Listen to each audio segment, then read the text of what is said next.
Hey guys, today we're going to clear up one of the most common Git questions. What's the difference between git fetch and git pull? So, over here on GitHub, I'm going to make a small change to my README file.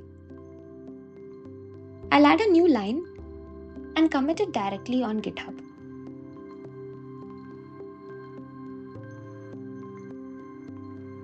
Done. So now the remote repository has changed, but my local project in VS Code still has the old version. If I open my README file here, you'll notice that the new line we just added isn't here yet.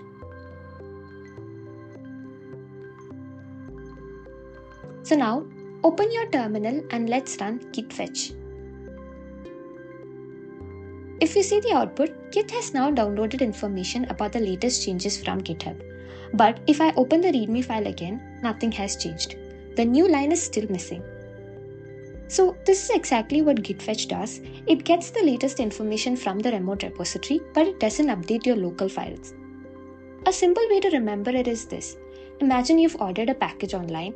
Git fetch is like getting a notification that your package has arrived. You know it's there, but you haven't actually brought it home yet. If you're still wondering whether Git actually knows about those changes, let's check. I'll run git status.